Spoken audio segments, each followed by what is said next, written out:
La comisión permanente debatió el informe del subgrupo de trabajo presidido por Marco Arana, que recomienda la remoción del contralor por falta de idoneidad y solvencia moral.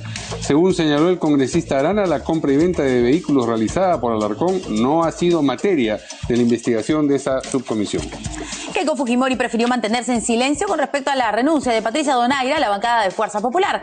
La líder del partido fujimorista se presentó hoy ante la Fiscalía de Lavado de Activos, que investiga con relación al proceso seguido con Joaquín Ramírez. De otro lado, en referencia a la posibilidad de que Kenji Fujimori postule la presidencia del Legislativo, la actual titular de ese poder del Estado, Luz Salgado, opinó que, como otros congresistas jóvenes, él todavía tiene que ir ganando experiencia. Y el Congreso otorgó 360 días más de plazo a la Comisión Lavajato para que continúe sus pesquisas sobre las implicancias de ese caso en el Perú. Rosa Bartra, presidenta del referido grupo de trabajo, dijo que han identificado 41 proyectos por un monto de 52.000 millones de soles, con un sobrecosto de 11.000 millones de soles. El Tribunal Supremo de Venezuela otorgó poderes de fiscal al defensor del pueblo para que pueda investigar, defender y supervisar denuncias sobre temas de derechos humanos en ese país. La sentencia se produce después del desacuerdo entre el defensor y la fiscal general Luisa Ortega, quien denunció repetidamente violaciones a los derechos humanos. Y si quiere estar informado las 24 horas del día, ya sabe usted que tiene que seguirnos en nuestra página web www.canaln.pe.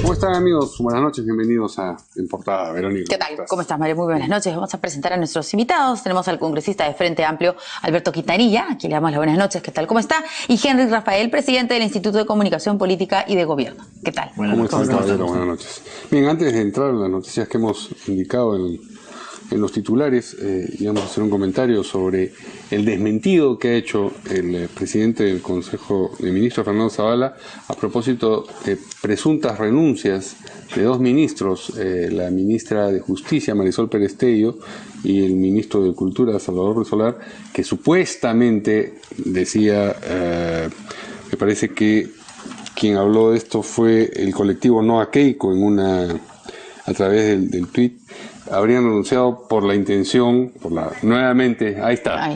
Noa Keiko. Nos informan que Marisol Perestello habría renunciado al Ministerio de Justicia y que se ha convocado de urgencia reunión de la Comisión de Indultos Presidenciales. Además, también habría renunciado Salvador del Solar. Al parecer, PPK firmaría el indulto. Nos preparamos para salir a las calles. En fin, no se sabe cuál es la base que tenían para ese... Señor presidente, nos preparamos para salir a las calles. Hoy circulan falsos rumores sobre una supuesta renuncia de Marisol Perestello al Ministerio de Justicia. Señor presidente, no propicie este clima de incertidumbre. Honre sus compromisos. Bueno, ellos mismos dicen que el rumor es falso y lo mencionan originalmente, pero en cualquier caso, Fernando Zavala ha desmentido esas renuncias y también entendemos que la propia Marisol Perestello ha abordado la materia. ¿Tenemos los bytes? No hay ninguna renuncia de ningún ministro. Son rumores falsos. Hemos tenido una muy buena sesión del Consejo de Ministros. Han estado todos presentes, salvo 3 ministros que se encuentran justamente involucrados en el tema de la Alianza del Pacífico y no están el día de hoy aquí. Sobre el otro tema, creo que hemos ya hablado mucho sobre el tema del Contralor. Hoy el Congreso justamente va a discutir estos temas, así que esperemos las conclusiones ahí. Yo lo que les pediría es que nos indulten y nos liberen de la costumbre de cambiarnos de tema cuando hablamos de algo verdaderamente relevante para el país. Estamos anunciando algo que de verdad va a cambiar la vida de los niños que son el futuro de nuestro país. No cambiemos de tema. El Premier ha dicho que ese tema está fuera de la agenda, lo tenemos todos los ministros bastante claro. Permítame insistir en la pregunta. ¿Usted seguiría en el cargo si es que... Estoy en el cargo y estoy trabajando. Gracias, permiso. Gracias.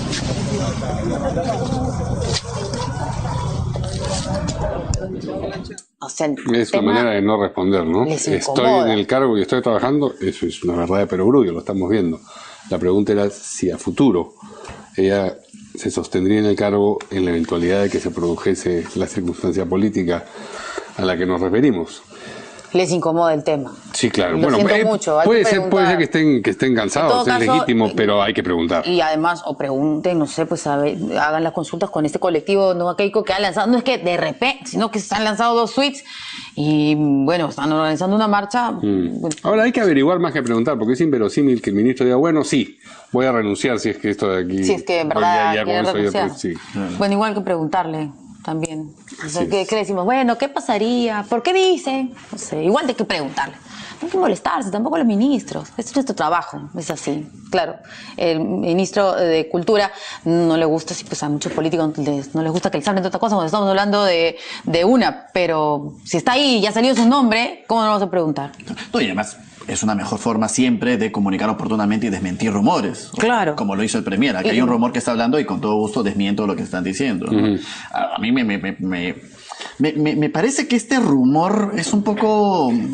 O sea, es claro de que es un rumor sin ningún tipo de fundamento, pero a la par me pongo un poco a pensar de este punto maquiavélico si es que no solamente es este colectivo No a Keiko, sino también el Sí a Keiko, porque muchos dicen que a Keiko lo que no le conviene es que salga su padre en libertad, que se le dé indulto por un tema político al interior de su partido. Sí. Y entonces, si es que hay un movimiento que está casi amenazando por decir, cuidado señor presidente, si usted le indulta, estamos listos para salir a las calles, esa es la mejor defensa de Keiko Fujimori para que su padre no salga en libertad. Si es que, en el hipotético caso, por supuesto, que en el fondo no le convenga políticamente tener a su padre libre, ¿no? Ya que estamos viendo ese conflicto con Kenji, ¿no? Eso por un lado. Sí creo que varios ministros, han manifestado de alguna u otra forma esta suerte de no tener la certeza de que el indulto sea algo que legítimamente le corresponda al expresidente Fujimori. Y el primero que lo ha dicho es el mismo Premier Zavala, ¿no? Después que el presidente en España dijo lo que dijo y no lo quiso decir así, pero lo dijo. Y después cuando declaró aquí en Ayacucho dijo cosas que parecían... Como que otra vez, sí, claro. otra vez que sí, pero no tanto como en Madrid, pero un poquito sí acá en el Perú. Sí. ¿No? Entonces, en esta danza del que digo y no lo digo, pero lo digo, el Premier sale en una entrevista a aclarar diciendo que no está en agenda política el gobierno. La duda está en que si entra en agenda política el gobierno, entonces queda mal parado el Premier. Porque en menos de 30 días no cambia la agenda política de gobierno, puede cambiar la agenda política instantánea, pero como gobierno, lo ha dicho el Premier, no está en la agenda. Entonces, si no está en la agenda, queda claro que el indulto, en teoría, y asumiendo las palabras del Premier Zavala, no está en agenda. No. Pero igual ver una marcha, igual siguen los rumores, y yo por si acaso. A ver, si es que nuevamente digo, si es que fuese cierto que a Keiko Fujimori no le conviene al padre en libertad, a Keiko Fujimori lo que mejor le conviene es que haya esa marcha. A ver, ¿qué dice el congresista Quintanilla? Yo creo que este tema ya se está convirtiendo en una cortina humo que parece que los dos actores principales, tanto Fuerza Popular, el Fujimorismo como Peruano por el Cambio, la utilizan para distraer otros temas. Yo sostengo siempre que la explicación de la corrupción, los problemas principales que hay en el país tienen que ver con los modelos económicos que se vienen aplicando en materia contractual por parte del Estado, en las labores de control que cumplen los organismos del Estado, la supervisión, etcétera, etcétera, y que en mi opinión tienen su origen en la propia Constitución. Creo, digamos, que tanto PPK como Fuerza Popular este tema lo están utilizando y lo están ya manoseando con el ánimo de que la gente se preocupe de estos temas y no de los principales. ¿Cree que es una cortina de humo? Yo creo que es una cortina de humo. ¿No cree que expresa, porque, mira, digamos, la forma un poco incierta de conducirse frente a estos asuntos? Pero, por ejemplo, digamos, ¿quién puso en la última coyuntura a debate este tema? El propio Pedro Pablo Kuczynski. Claro. Y le respondió Luz Salgado que si no tiene ya la decisión de indultarlo, mejor no diga nada. Entonces crean un falso debate de los temas de fondo. Yo me ratifico. ¿Yo creo que es un libreto de dos partes? Yo creo que es un libreto. ¿Se ponen de acuerdo para discutir en esos términos? No tanto que se hayan puesto como una cuestión maniquea, pero a ambos les conviene poner temas secundarios y no tocar los temas de fondo, ¿no? Yo creo que el indulto debía ser dejado, el tema de la libertad de Alberto Fujimori está absolutamente claro. Solo cabe el indulto humanitario y el indulto humanitario tiene un trámite, unos requisitos, el informe de 1, 2, 3 comisiones, la instancia de apelación correspondiente y después de eso no hay otra posibilidad de otro indulto. Con relación a la contradicción que señalábamos entre los dos tweets de supuestamente el colectivo No a Keiko, nos informan de producción que No a Keiko dice que uno de los dos es apócrifo. No, deben ser los dos, porque acá estoy viendo que hay dos cuentas No a Keiko. Ay, de verdad que es. Ese es el mundo de las redes, pues, ¿no? El mundo de los rumores. Así, pues. Bueno, ¿no? a ver. Entonces acá tengo este colectivo, perdón, no a Keiko. A ver, no sé si podemos ponchar ahí arriba en el switcher, en la computadora. Este, que tiene 29.300, no, que sí. Seguidores, sí, ¿no es cierto? Sí. Entonces, acá tienen un tuit fijado sobre un pronunciamiento del colectivo No a Keiko, en contra después un tuit del señor Klimper, y acá retuitea No a Keiko, acá está en su perfil, que esto dice: se ha convertido en el mejor alumno, noakeiko.pe, que es el otro, el fake, aparentemente, el que no es real, se ha convertido en el mejor alumno del tío Vladi con este psicosocial. ¿Qué se puede esperar de este noakeiko.pe? Es el robado. Ay, bueno.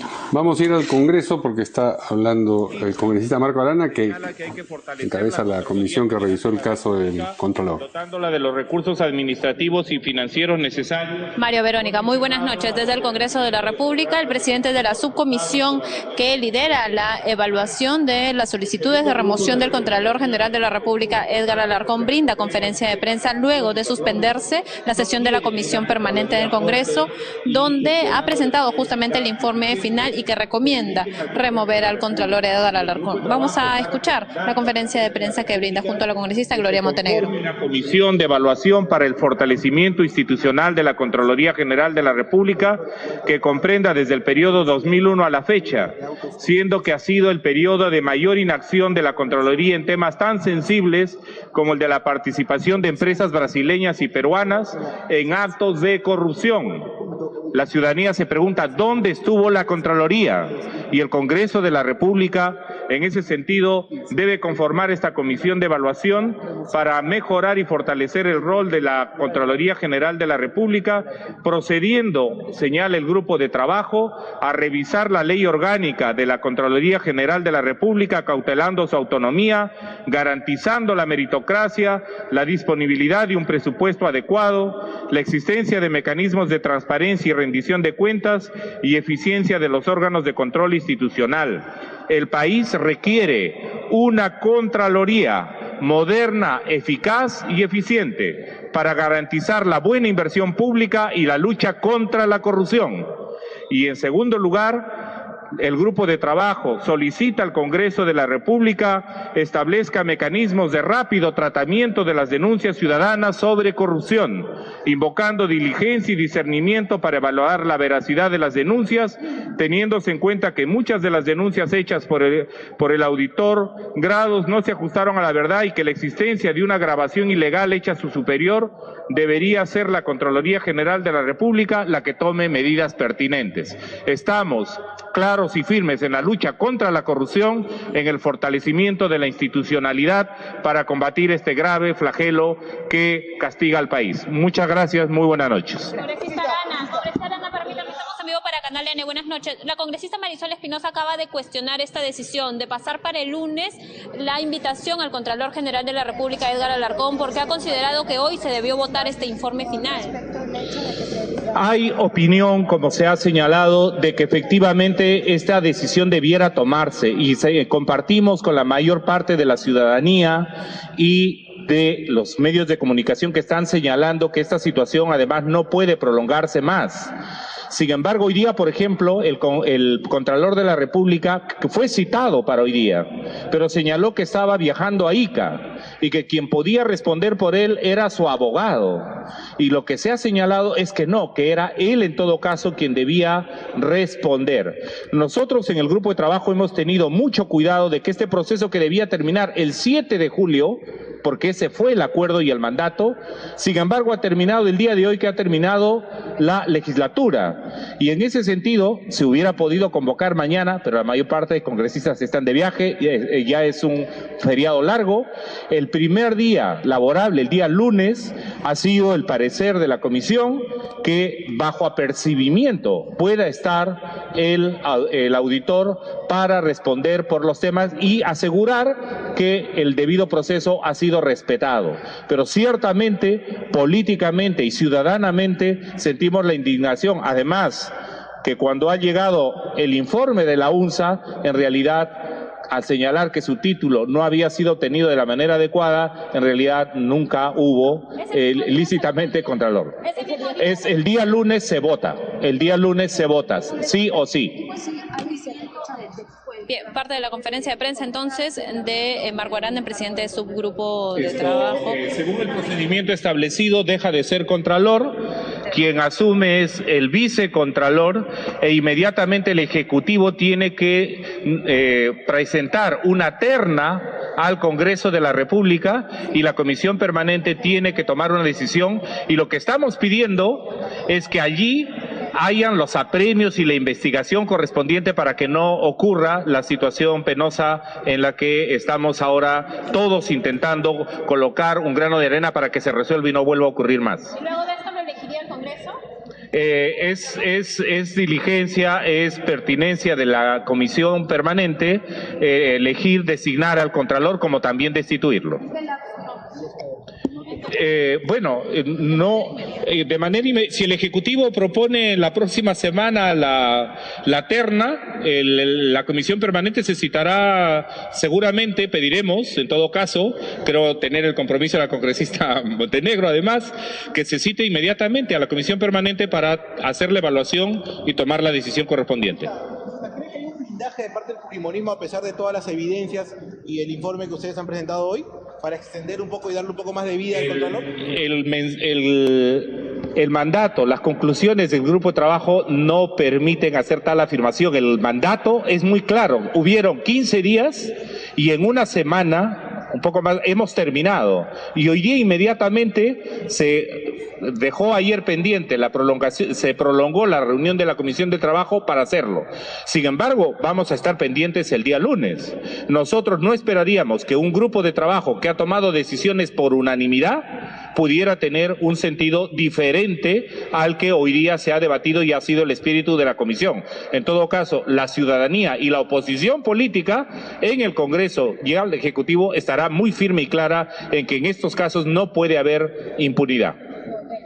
Muchas gracias. Bien, la conferencia de prensa entonces, Mario, Verónica, hemos escuchado a Marco Arana que el lunes de todas maneras no solo se escucharía al Contralor que ha sido citado para las 9 de la mañana, sino también se votaría y se tomaría ya la decisión y se tomarían pues las recomendaciones de este subgrupo de trabajo para remover al Contralor General de la República, Edgar Alarcón. Desde el Congreso de la República, Mario, Verónica. Muy bien, muchas gracias a Katia Gutiérrez que nos informaba desde el Congreso lo que decía Marco Arana, quien presidió este subgrupo encargado por la Permanente de revisar la situación del Contralor y que ha recomendado su remoción por, cito textualmente, falta de idoneidad y solvencia moral. Quiero decir la remoción del Contralor, pero se va a votar el lunes, ¿no es cierto? Sí. Bueno, escucharlo y luego a votar. Congresista, ¿usted está satisfecho?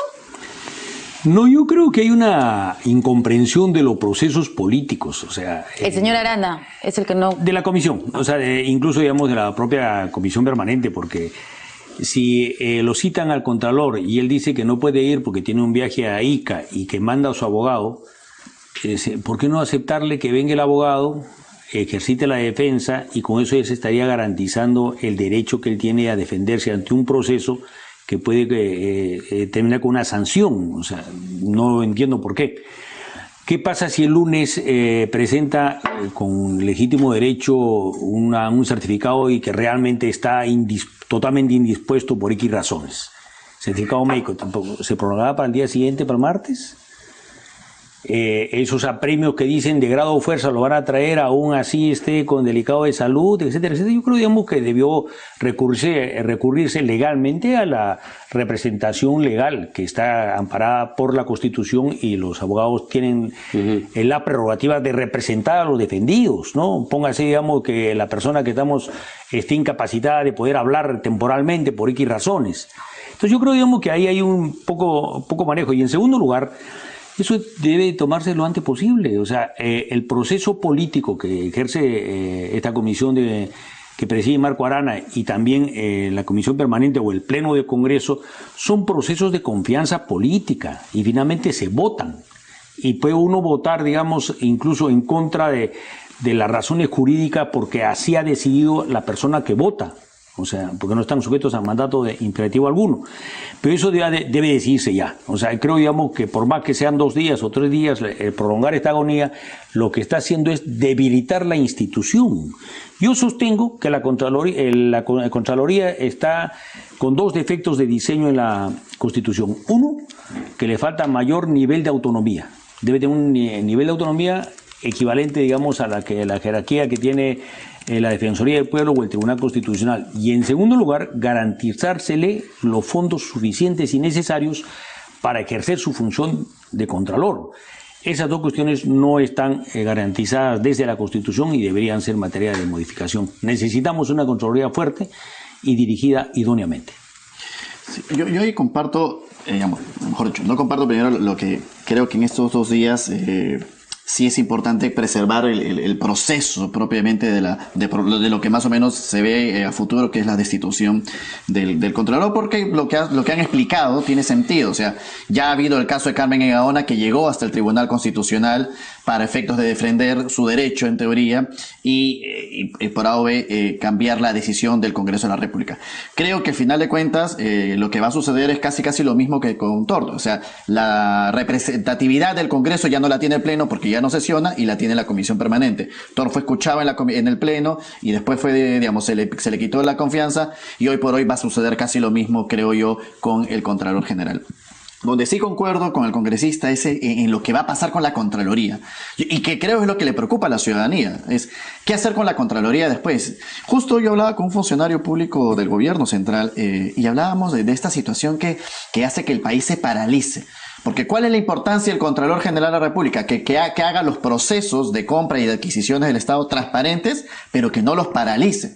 Y la pregunta es que muchos funcionarios públicos, ministros de Estado, se hacen en la luz: ¿cómo agilizamos hoy por hoy, que tenemos una economía que está desacelerándose, los procesos de manera de que más bien esta situación de la Contraloría, en la que nadie quiere firmar nada ahora porque todo el mundo dice, bueno, ahora nos están observando todo, pueda paralizar el Estado? Y yo creo que allí parte de lo que haya que hacer a partir del día en el que se cambie o se nombre un nuevo Contralor es cómo exigirle a la Contraloría que, a la par de mantener la transparencia de los procesos, no paralice el Estado, porque necesitamos rápidamente.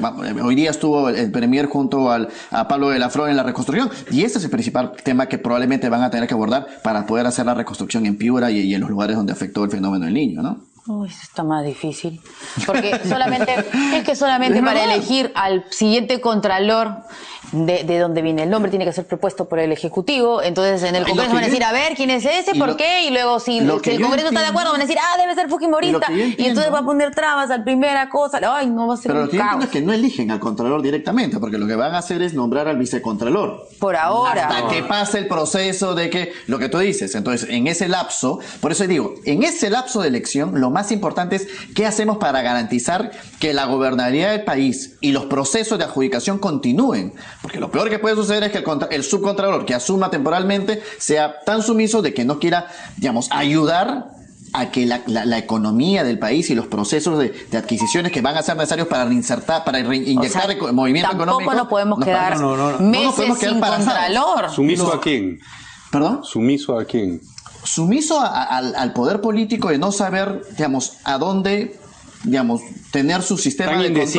Tan indeciso, tan sin poder, con tan poca presencia poder. De ánimo como para... Y eso míralo hacia abajo, los jefes de OSI y todos estos funcionarios que probablemente ya no quieran firmar nada. Claro, no quieren firmar nada, y el Vicecontralor también va a estar esperando así, porque ¿para qué me va a meter en problemas? ¿A quién va a denunciar el subcontralor cuando tenga que denunciar? No, pero esto es una situación compleja. Tiene que ser poquito, ¿no es cierto? Pero hay una cosa que hay que precisar, o sea, la función controladora de la Contraloría, valga la redundancia, básicamente es posterior, revisa los gastos y la ejecución presupuestal. Las opiniones antes de un proceso o durante la ejecución de una obra son escasísimas, o sea, no ocurre ese peligro, que nadie firme y se paralice. Control concurrente, y hoy por hoy en los grandes proyectos se pide control concurrente. Pero eso, lo menos. En todo caso, hay funciones. Pero en todo caso, en la Contraloría, como en todo el ejercicio de poder, no hay vacío de poder. Entonces, No, entre si es que subcontralor, no hay está control claro. entre subcontralor, y si no entre subcontralor entrará el que lo sigue en prelación. O sea, eso no puede paralizarse. Lo que pero no sí, debe pero paralizarse es el país con se sus va para procesos de compras y de Exacto, adquisición. porque- Esa inyección de la economía que necesitamos que continúe. Que el señor Torne pedía al señor Alarcón, ¿no es cierto? Y no lo pidió creo que la no sé si de reconstrucción buena del país manera, lo sino necesita, ¿no? estratégicamente no fue sus Yo palabras las mejores. puedo hasta Bueno. especular, digamos, de que la mayoría del fujimorismo que controla ciertamente legítimamente el Congreso está retrasando estas definiciones un poco para seguir entorpeciendo la cosa. O sea, no encuentro otra explicación. dos Por ejemplo, días. con Torne fueron lo más rápido posible, y con Pero el es que con Contralor Torne podían ser lo más rápido posible, Exactamente. porque el abogado del Contralor ya ha dicho que va a presentar un recurso de habeas corpus en el Poder Judicial porque él no va a renunciar y se está cometiendo una injusticia. Entonces, el señor Torne no podía presentar ningún tipo de recurso ante el Poder Judicial porque cargo de no confianza podía, político. porque es un cargo político y la representación lo sancionaba políticamente. En cambio, en el caso del Contralor, ya ayer ha dicho el abogado que va a hacer esto. Entonces, se va a agarrar, va a querer que lo voten, no sé, escobazos, fuera, no sé cómo. Entonces, no es tan fácil. Y si se saltan algo, le va a ser al Contralor más fácil quedarse ahí. No sé con qué cara o con qué Mire, intención, pero... Finalmente, esta es una decisión política del Congreso de la República. El Congreso de la República nombra Contralor a propuesta del Ejecutivo, pero lo nombra por votación. Sí. Y la votación no es que, digamos, que tienen que votar uno porque tiene tales o no requisitos. Es una decisión política. Uno puede a votar en contra, no hay mandato imperativo ahí. Es una decisión que debimos tomarla como Congreso hace ya buen tiempo. O sea, yo no entiendo cómo se viene prolongando. La única prolongación Pero es congresista, Sí. todos decían que si no se cumplía el debido proceso, iba a suceder que el Contralor iba a presentar estos recursos antes. ¿Se imagina tener un Contralor al que no se puede sacar porque no se cumplió con el debido proceso? Porque no lo llamaron para que él respondiera. ¿No ha visto cómo es este señor? Y está claro que de hecho no va a ve. renunciar. No. Pero Por eso yo digo, tiene digamos, su O sea, defecto. si le hubieran dicho me ya, parece lo un- votamos y chao, de Me parece repente un ahora error estaría ya en el político Tribunal Constitucional. Cuando se le cita, digamos, porque vengan a formular su descargo y manda una comunicación que diga, va a ir mi abogado en mi representación. Debió aceptársele, ¿por qué no se le aceptó? Pero yo creo que los peores errores políticos es no respetar los debidos procesos.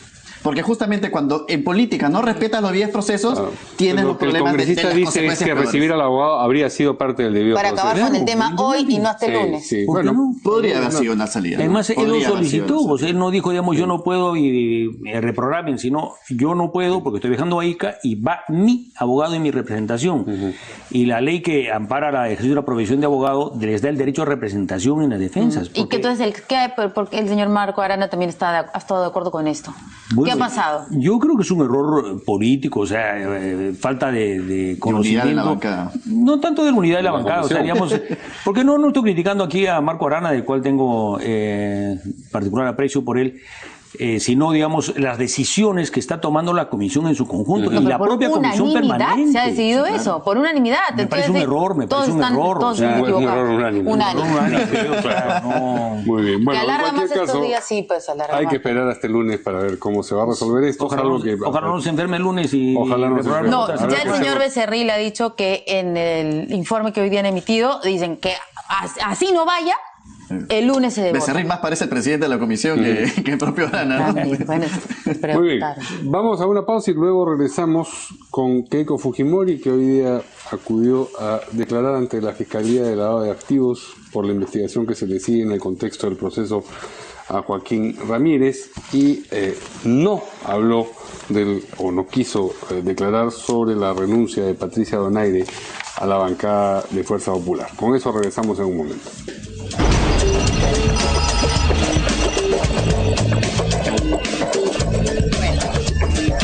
A ver, Keiko Fujimori estuvo en el Ministerio Público hoy en la mañana porque tenía que presentarte ante la Fiscalía de Lavado de Activos por la investigación con relación al proceso que se le sigue a su ex secretario general de partido, Joaquín Ramírez. Suspendido está el señor Joaquín Ramírez, ¿no? Yo ya me olvidé, la verdad, pasó tantos meses. No lo separaron, apartaron.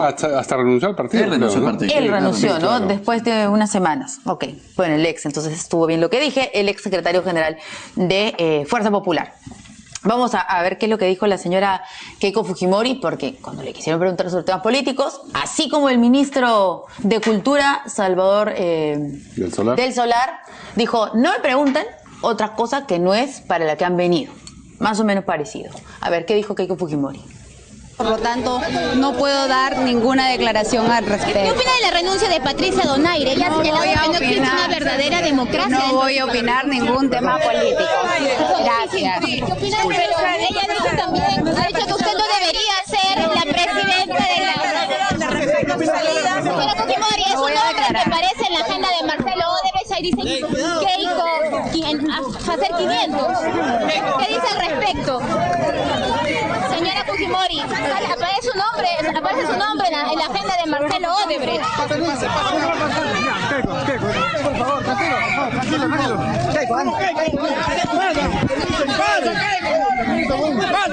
Algo que tenga que decir, señora Keiko. Poquita accidentada la salida, ¿no?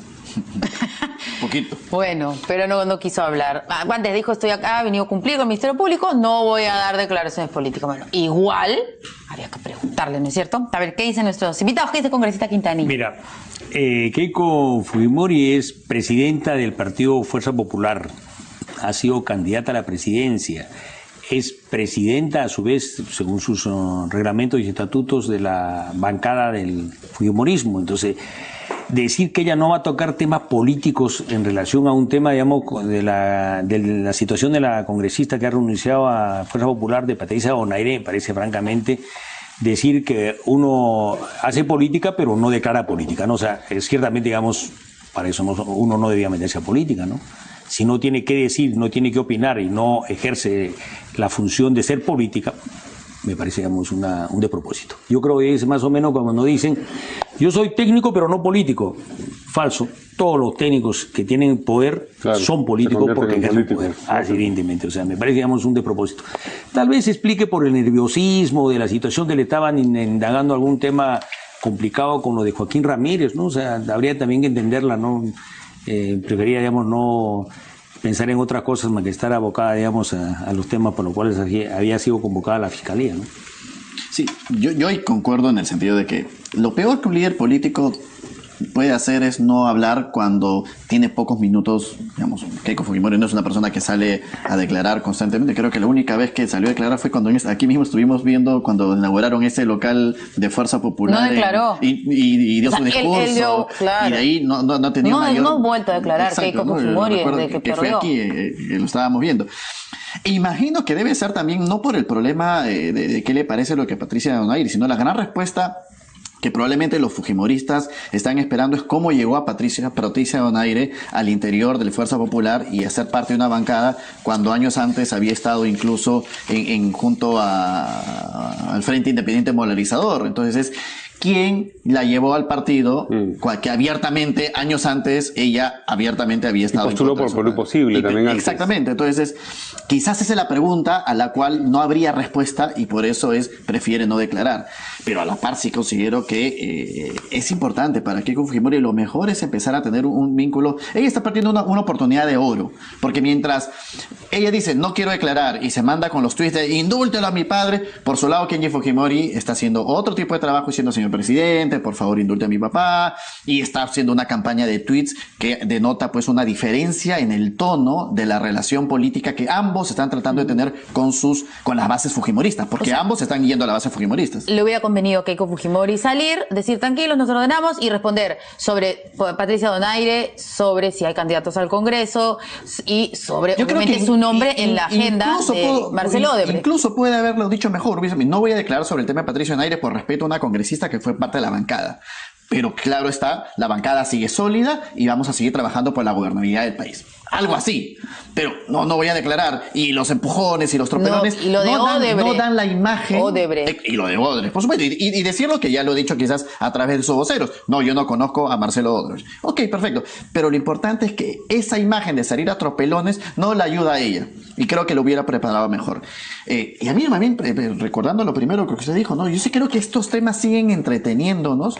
Cuando estamos, hoy 28 de junio, estamos a un mes de 28 de julio. A un mes de cumplir el primer año de gobierno del presidente de la República, donde necesitamos...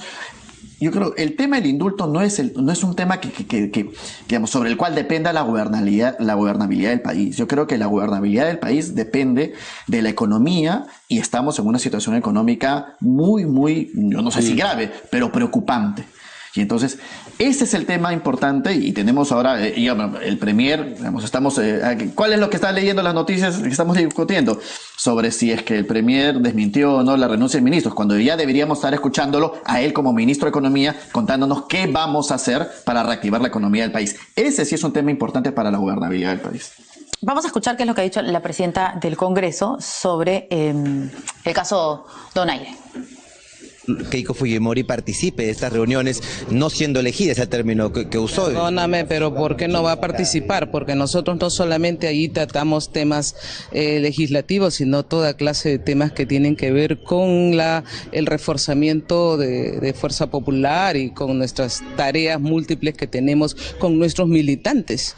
Y nuestros militantes nos han elegido porque estamos en una agrupación política. Cuando tú estás en una agrupación política, tienes que someterte también a la disciplina y el reglamento que todos firmamos al inicio. Si alguien no está de acuerdo, simplemente dice yo no firmo este reglamento, no estoy de acuerdo, entonces te retiras, ¿no? Y este reglamento señala que Keiko Fujimori encabeza las reuniones de bancada. En el reglamento nosotros tenemos un trabajo en conjunto que realizar en diversas tareas. Presidenta, hay una... Bien. Mejor respondió, digamos, está un poco incómoda, como no, por supuesto, la presidenta del Congreso, pero bueno, ha hablado sobre el tema. También ella mencionó lo de la presidencia del Congreso, ¿no es cierto?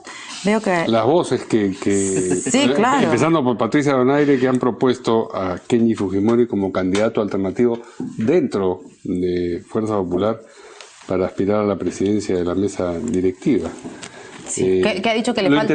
Lo interesante es que Kenji no ha dicho que no. Porque ni que sí. Ni que sí, bueno, que sí no va a decir. Yo creo que es solamente una exhibición de fuerza que al final va a decir, bueno, no, en realidad no quiero, ¿no? Pero mientras más dure esta agonía, más exhibición, una mayor exhibición de fuerza es, ¿no? Lo interesante es que hasta ahora no ha dicho que no. Así es. Tuitea otras cosas, menos eso. Sí. Pero bueno, le preguntaron sobre el particular también a la presidenta del Congreso, Luz Salgado, sobre si le parecía adecuada esa postulación o le parecía que era mejor o no que la de Cecilia Chacón, que aparentemente es la otra candidata. Vamos a escuchar lo que dijo la presidenta del Congreso. No, la presidenta del Congreso, no Chacón. No, creo que Marta Chávez, tenemos con las declaraciones de Marta Chávez. No, ¿sí? Marta Chávez, expresidenta del Congreso. De lo que he conversado hace varios meses con Kenji y de lo que lo conozco, yo no creo que él esté interesado en la presidencia. Si él hubiera estado interesado en la presidencia, dicho que no, ahora hubiera tenido, es que no se va a estar diciendo pues no, cada vez que a alguien se le ocurre especular algo, ¿no? Él hubiera sido el llamado a ocupar la primera... Por haber sido el congresista más votado en el primer año legislativo. Yo creo que Kenji es un magnífico e incansable trabajador de bases, ¿no? Pero él ejerce papá, ¿no? Eso es lo que dijo Marta Chávez. Yo me refería a lo que dijo Luz Salgado, no tenemos el byte, pero lo que ella dijo es que, al igual que otros congresistas jóvenes, a Kenji todavía le falta ir ganando experiencia, o que tiene que ir ganando experiencia, como sugiriendo que no está lo suficientemente maduro como para asumir una responsabilidad política tan grande como la de la presidencia del Congreso. A ver. Ahora sí. Él ha sido uno de los más votados, no, el más votado dentro de nuestra bancada, así como otros candidatos jóvenes están aprendiendo y tienen posibilidades. Yo le veo, y eso me alegra, porque ya mi generación va a pasar y vamos a dejar a generaciones más jóvenes, pero tienen que ir adquiriendo experiencia en el camino, tienen que ver cómo es el tratamiento.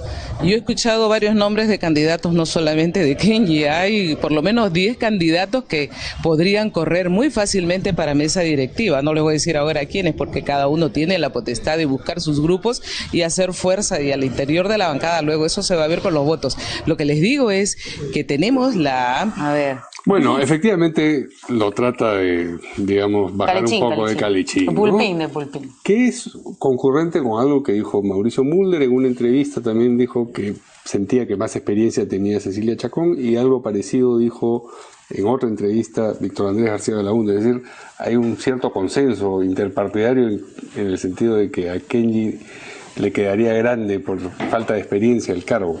¿Qué dice el congresista del Frente Amplio? Opinando sobre qué es lo que conviene al Congreso, más que opinando sobre qué es lo que debería hacer la bancada o darle consejos al fujimorismo. Yo creo que Akeñi Fujimori ciertamente tiene muchas limitaciones políticas. Su trayectoria política básicamente está vinculada a ser parte de la familia o el hijo del expresidente Alberto Fujimori. A propósito, yo quiero recordar, por ejemplo, que en 1972 los estudiantes en Puno salieron a luchar contra lo que era la dictadura de Pelao Cabarao en ese entonces, y que da lugar a unos luctuosos sucesos. Ahí es donde los jóvenes se van formando, encarando problemas directamente, participando, proponiendo, respaldando. Pero la carrera política, basarla solo en el apellido, yo siempre he señalado, digamos, que es el gran error que tiene el fujimorismo y que tiene que salvar, es dejar de ser un partido dinástico. O sea, como los Castro, por ejemplo. Como los Castro o como cualquier otra, los Kim Il-sung en Corea, etcétera, etcétera, ¿no? Eso tiene que romperse. La política tiene que ser una carrera de políticos que van planteando las alternativas, se van ganando el apoyo de la población, no basen su presencia en que son hijos del papá o parientes de quien es el dirigente o líder de un partido, ¿no? Sí. A ver, yo lo que veo es que en este pushing ball de la presidencia del Congreso es claro que la fuerza, digamos, la fuerza mayor de Fuerza Popular no quiere que Akeñi sea el presidente del Congreso. Y más bien cuando Luz Salgado habla de que hay más de 10 candidatos, hoy vi en el Diario Expreso que Miki Torres también se ha apuntado a querer asumir la presidencia del Congreso, ¿no? Dice que sería él gustoso participar en la presidencia. No sé si realmente Cecilia Chacón sea finalmente la persona indicada para presidir el Congreso. Políticamente se habla de que ya es la persona que al interior de la bancada y anterior del partido lo han decidido así. Va a ser, yo creo, también importante quiénes van a conformar la mesa directiva, ¿no? Y aquí lo que yo sí aprecio es que el gran ganador siempre termina siendo APP en este manejo político que han tenido, que en ambas, tanto en la lista creo que está moviendo Lescano, como en la lista que está moviendo la bancada fujimorista. No creo. En la bancada fujimorista parece que les han puesto un veto a lo de APP. No. Mira, lo que me dicen es que están aparentemente revirtiendo sus piezas de juego para poder tener una mesa directiva que pueda ser elegida por, digamos, no sé si por unanimidad, porque yo creo que ya la unanimidad va a ser imposible en el Congreso de la República, pero por la gobernabilidad también del Congreso de la República va a ser importante que se elija un buen presidente. Yo, por ejemplo, creo que Luz Salgado sí hizo un papel por lo menos mucho más dialogante, tan dialogante que hasta el mismo premier Zavala dijo que sí dialoga con Luz Salgado, y cuando en algún momento se expresó un poco exacerbado sobre la relación con el Congreso, fue y habló con ella. Entonces yo creo que también el país merece un presidente del Congreso o presidenta del Congreso que ayude a este nivel de gobernabilidad que necesitamos, ¿no? Necesitamos que esta guerra que hay en redes y a nivel político se suavice porque nuevamente la economía del país nos lo está pidiendo, ¿no? Necesitamos gobernar y gestionar el país.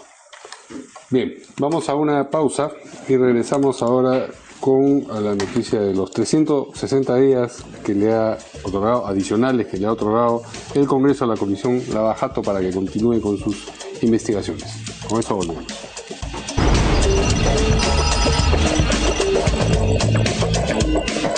El Congreso decidió otorgarle 360 días más de plazo, casi un año, a la Comisión Lava Jato para que continúe sus pesquisas sobre las implicancias del caso Lava Jato en el Perú. Rosa Bartra, presidenta de esa comisión, ha dicho que se han identificado 41 proyectos por un monto de 52.000 millones de soles, pero con un sobrecosto de 11.000 millones de soles. Ahí lo tenemos, justo eso hasta el momento. Las declaraciones que brindó al comercio. La comisión que estoy presidiendo investiga una larga lista de megaproyectos. Producto de la investigación, nosotros hemos identificado, lo que acabas de decir, 41 proyectos por un monto de más de 52.000 millones de soles, con un sobrecosto de 11.000 millones. En el momento tenemos 12 megaproyectos en investigación. Por lo tanto, la comisión decidió pedir una ampliación al pleno de 360 días en virtud de la dimensión de la investigación que venimos realizando. ¿Era verosímil que terminara la investigación en el plazo inicial o desde el principio se sabía que una circunstancia como esta se podía producir? Bueno, yo quiero decir, digamos, que el Congreso ha aprobado por absoluta mayoría los 360 días con el voto en contra mío. Ajá. Y yo hice el voto en contra porque, por más que sea reservado, pudo pasarse a una sesión secreta, reservada, y recibir en el Pleno y debatir el informe. Nos han debido explicar cuál ha sido el plan de trabajo que han tenido durante estos meses que han funcionado. Cuáles las cosas que faltan hacer y cuál es el plan de trabajo para los próximos 360 días.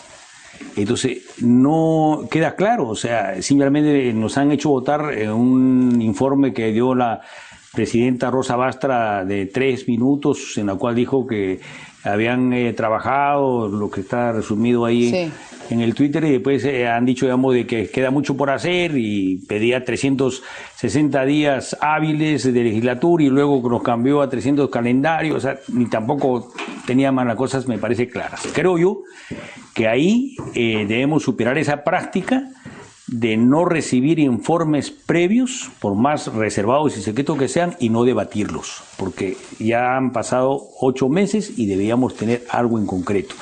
No vaya a ser que dentro de aquí un año terminemos ampliando otro plazo o terminemos en nada, y eso sería realmente funesto para la vía política del país. Necesitamos nosotros conocer cómo ha sido la corrupción.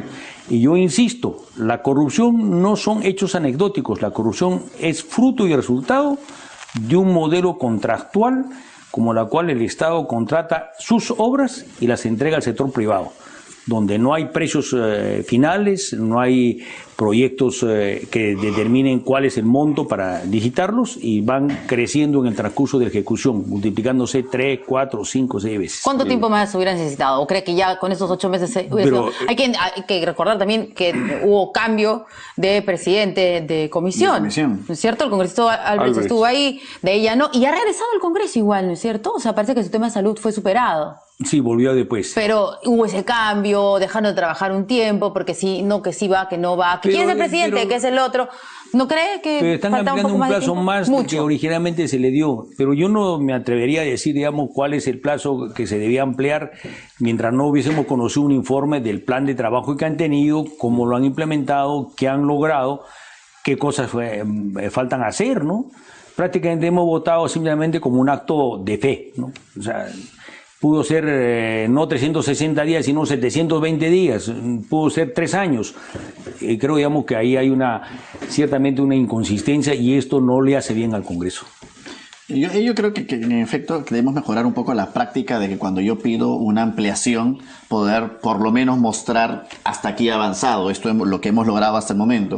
Ahora, entiendo de que también la rigurosidad de la investigación probablemente amerita a no señalar algunos temas propiamente que deben ser aún materia de reserva. Bueno, ni siquiera la Fiscalía, que tiene incluso mayor capacidad de tener información relevante, ha avanzado tampoco en los procesos digamos, de gran envergadura.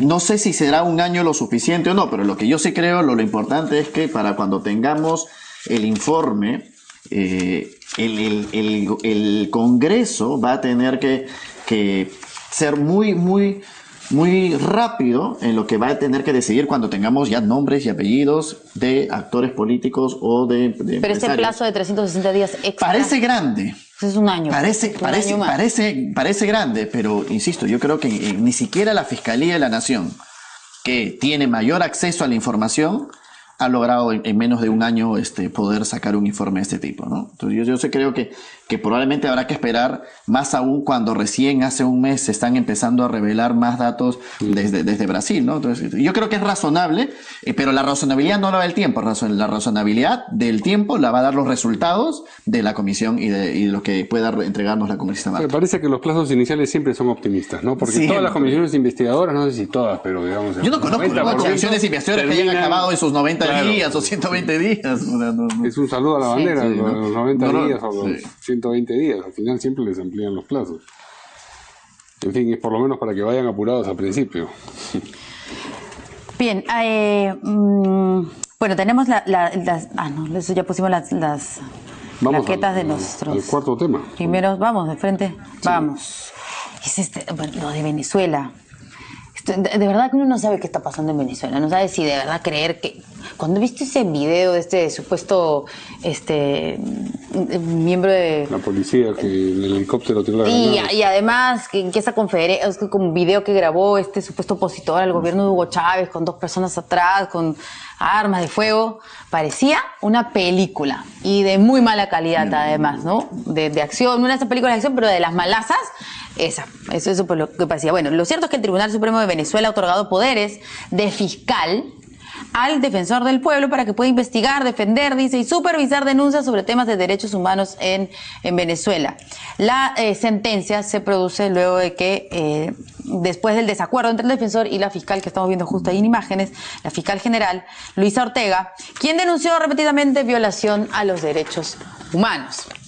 A ver, o sea, le han retirado poderes a ella para dárselos al defensor que está alineado con Nicolás Maduro. Pero oye, también cuando escuchábamos a esta señora Luisa Ortega, tú decías, ¿puede ser eso posible? O sea, ¿quién se opone del gobierno abiertamente? Era como raro también. Yo no confío en nada de lo que pasa en Venezuela, ¿no? Y menos aún de la gestión de Maduro. Pero a ver, ¿qué dicen acá nuestros invitados? Yo ahí lo que creo es que la realidad supera tremendamente a la ficción en lo que estamos viendo en Venezuela, ¿no?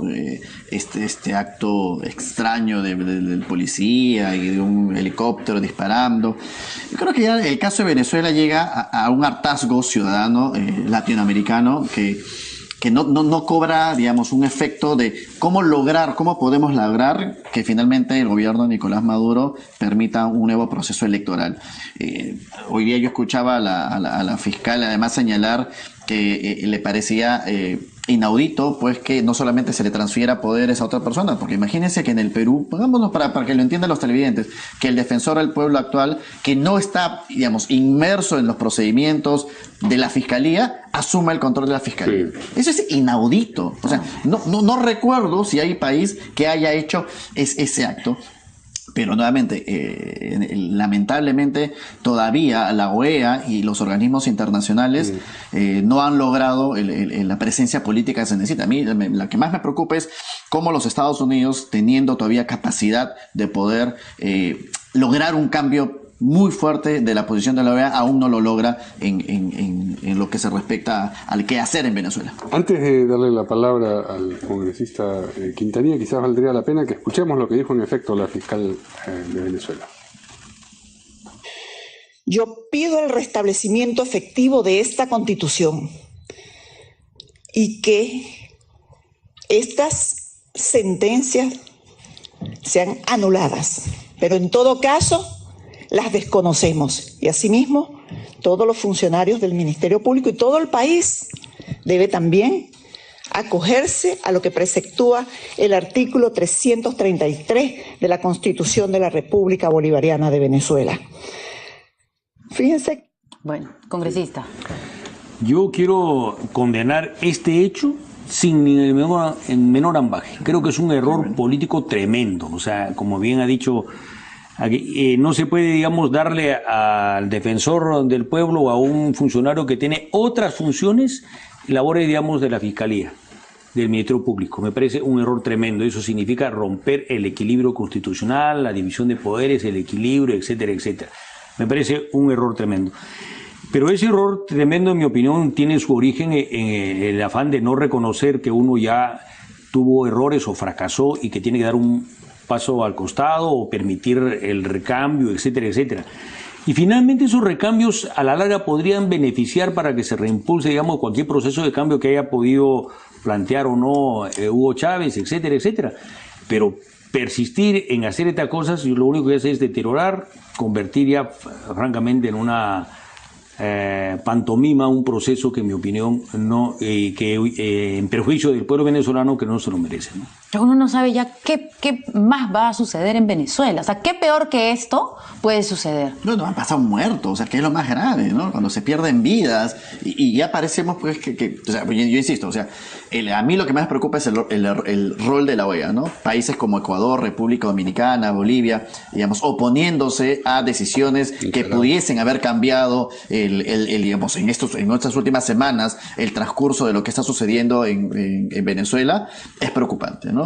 Y nuevamente, no sé si el Congreso de la República, algo más deberíamos hacer como país, pero lo que sí es cierto... Pronunciamientos, nada más. No sé si el presidente, la Cancillería, más bien, tendrían que hacer algo, ¿no? O sea, no sé si retirar algo. Sí ha sido bastante... No, ya el gobierno del Perú ha sido el más activo en lo que es la posición política frente a la... Exacto, el presidente de la República sobre todo, ¿no? Contrasta además como Ollantumala. Claro, una gran diferencia. Por eso saludo que el congresista lamente los casos, porque se ha dicho mucho de que en su bancada pues era un poco timorata en ¿cómo se llama? En sancionar las acciones que estaban pasando en Venezuela. Así que yo creo que ya esto demuestra que estamos llegando a un nivel absolutamente insostenible y de muy mal ejemplo para la región. ¿Qué dice del rol de la OEA el congresista? Yo creo que la OEA tiene, digamos, un largo historial de desaciertos, ¿no? O sea, desde que se condenó y se expulsó a Cuba después de la revolución de Fidel Castro, la posición timorata que tuvo de no condenar al gobierno peruano de Alberto Fujimori después del autogolpe del 5 de abril de 1992, casos directos que nos han tocado a nosotros, y ahora en esta oportunidad. Yo creo, digamos, que la OEA cada vez pierde mayor legitimidad. Yo creo que hace rato debieron tomar cartas en el asunto y presionar realmente para el restablecimiento de los mecanismos democráticos, ¿no? Muy bien. Antes de terminar, quería mostrar, justo viendo lo del tema del fujimorismo, porque hemos estado reclamando las declaraciones de Keiko Fujimori, que como para poner paño frío, de que no pasa nada en la bancada, estamos más unidos que nunca, pero lo que ha sucedido más bien ahora es que la bancada fujimorista ha presentado... Los representa a las regiones en particular, ¿no? A ver, espérate, vamos a poner... Los que firman el Son comunicado. varios. Pero lee el encabezamiento. Claro, porque se decía, claro, estos rumores. Que eran esos sectores precisamente los que estaban detrás de... Así es. De Kenji Fujimori. Así es. A ver. Eso es lo que dice el texto y me parece interesante que por lo menos, a ver, antes de irnos, lo pongamos a ver. Dice, no tocas todo. Ahí está. A ver, comunicado. Dice, bancada del grupo parlamentario, necesito la firma. Ahí está. Los representantes de las regiones. Sí, son firmas, ahí está. Los representantes de las regiones, ahí está. Ya.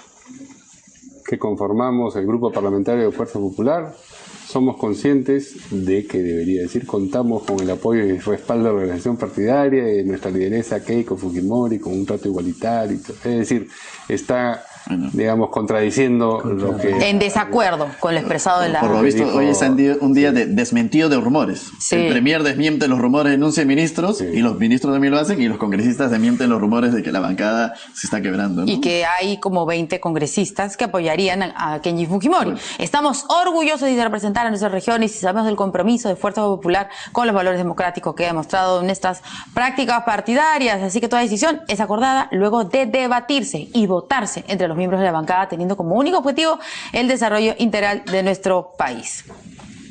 Lamentamos que la congresista Patricia Donaire haya tomado una decisión antes de concluir el proceso disciplinario que se encontraba atravesando el mismo, que es estipulado en nuestro reglamento interno aprobado por todos. Bien, y están firmados, pues miren ustedes, el documento está... repleto de firmas. Sí, pues. Parece grafitis. Así es. Muy bien. Muy bien. Eso es todo por esta noche. Muchas gracias a nuestros invitados. Gracias. Nos vemos mañana aquí en Portada.